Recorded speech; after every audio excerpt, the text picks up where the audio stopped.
Bismillahirrahmanirrahim. Assalamualaikum warahmatullahi wabarakatuh. Alhamdulillahirabbil alamin. Wa bihi nasta'inu wa ala umuri dunya waddin.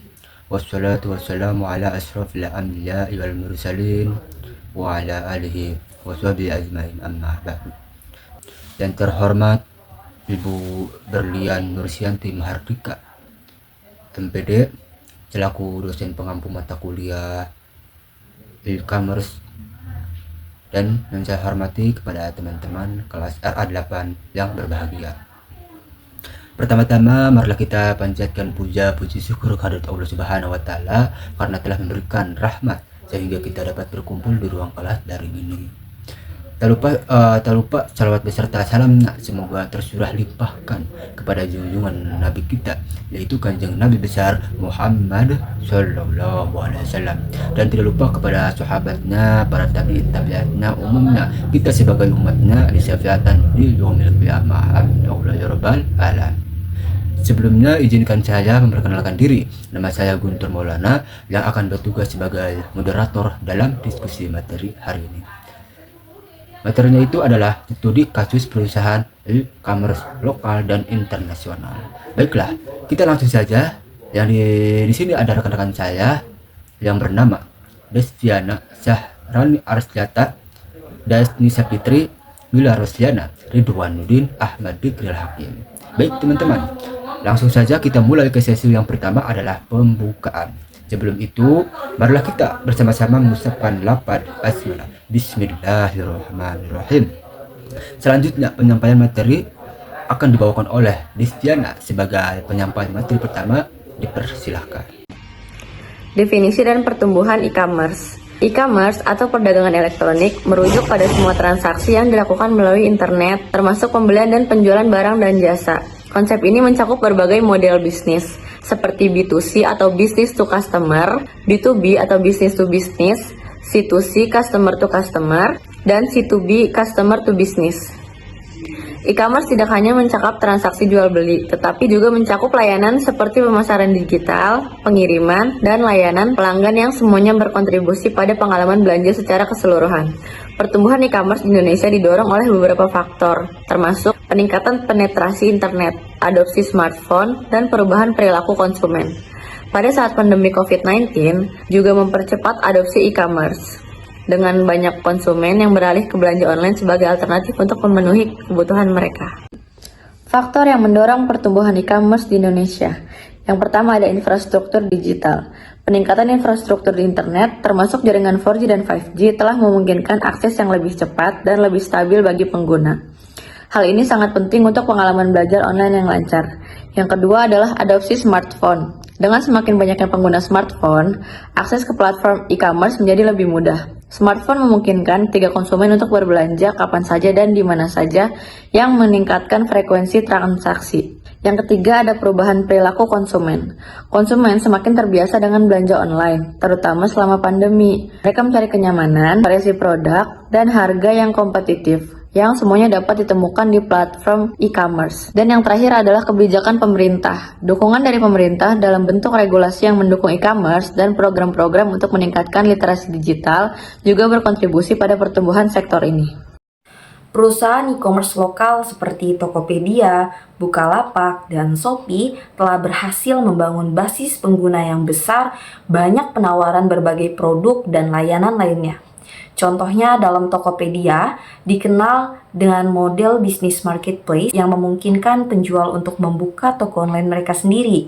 Jadi strategi pemasaran yang ditetapkan oleh perusahaan-perusahaan lokal ini mencakup penggunaan media sosial, influencer marketing, dan program loyalitas. Perusahaan-perusahaan ini juga sering mengadakan kampanye diskon besar-besaran seperti Harbolnas atau Hari Belanja Online Nasional yang menarik perhatian konsumen dan mendorong mereka untuk berbelanja lebih banyak. Inovasi dan teknologi pada perusahaan e-commerce lokal menjadi salah satu kunci keberhasilan perusahaan-perusahaan lokal lainnya. Mereka terus berinvestasi dalam teknologi untuk meningkatkan pengalaman pengguna, seperti penggunaan algoritma, rekomendasi yang cerdas, dan analisis data untuk memahami preferensi konsumen. Tokopedia telah menggunakan fitur pencarian yang lebih intuitif dan sistem rekomendasi produk yang disesuaikan dengan minat pengguna, pengalaman berbelanja yang menyenangkan dan mudah, mulai dari navigasi situs yang intuitif hingga proses checkout yang cepat. Banyak perusahaan menawarkan layanan pelanggan yang responsif, termasuk chatbot dan dukungan melalui media sosial untuk menjawab pelayanan dan menyelesaikan masalah dengan cepat. Perusahaan e-commerce internasional seperti Amazon dan Alibaba memiliki keunggulan dalam hal skala dan teknologi. Yang pertama, Amazon misalnya telah mengembangkan sistem logistik yang efisien dan menggunakan teknologi yang canggih seperti kecerdasan buatan untuk meningkatkan pengalaman pelanggan. Inovasi teknologi menjadi salah satu kunci keberhasilan perusahaan-perusahaan internasional. Mereka terus berinvestasi dalam penelitian dan pengembangan untuk menciptakan solusi yang lebih baik bagi konsumen.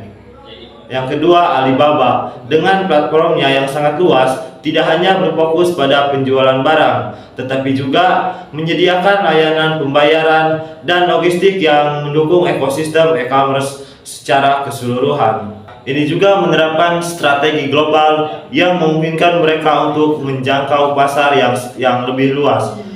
Mereka seringkali melakukan ekspansi ke negara-negara baru dengan menyesuaikan penawaran produk dan layanan mereka sesuai dengan kebutuhan lokal.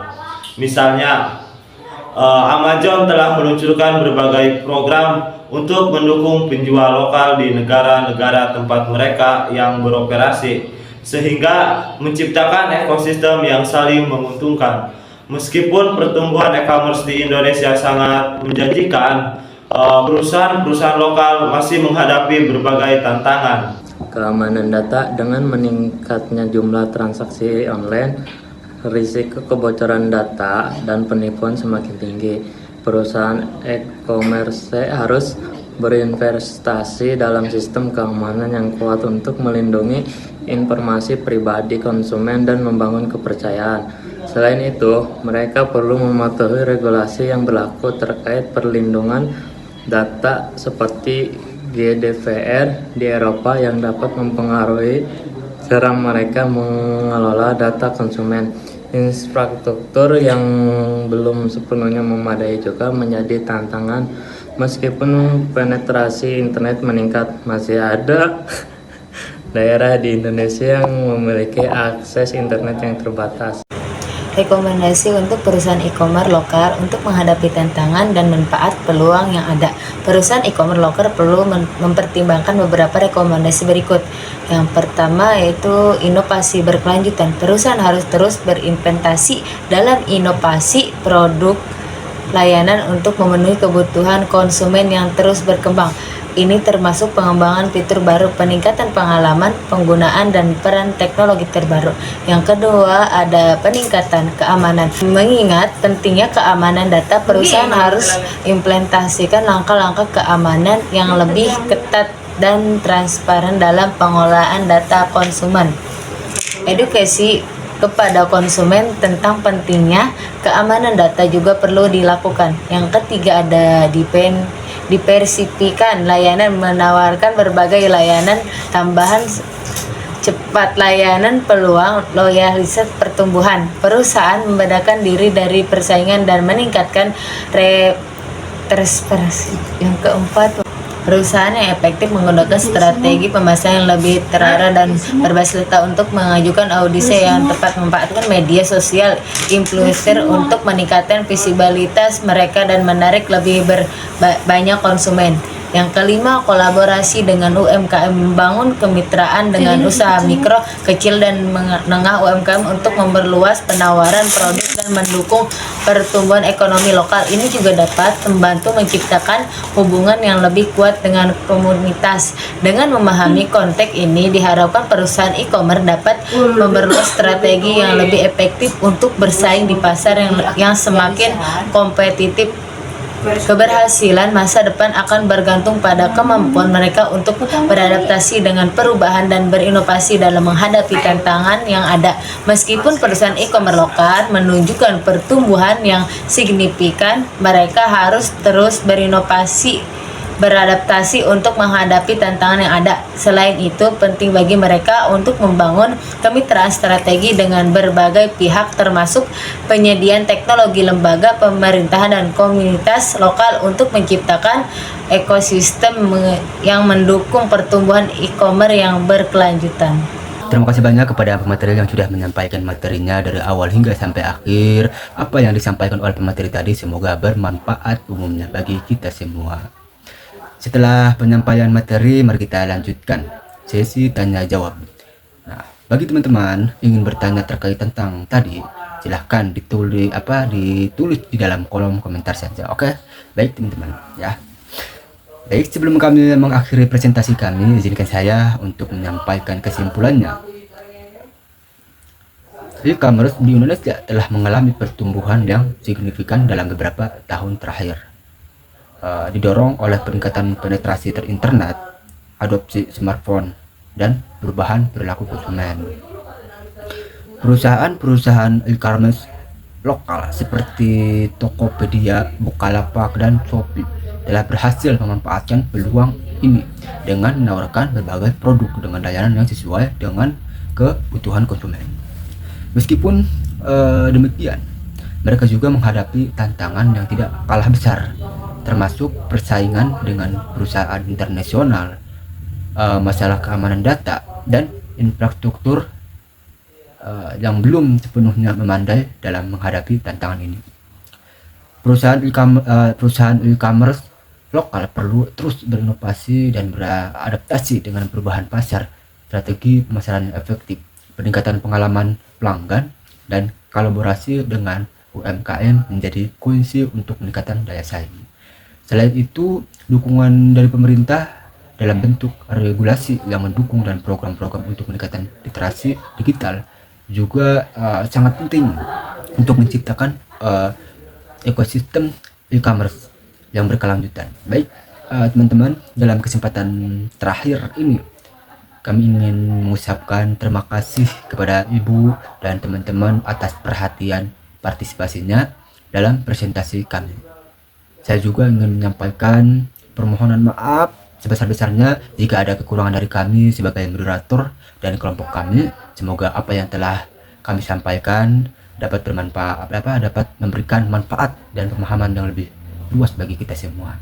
Terima kasih atas waktunya dan perhatiannya kalian semua.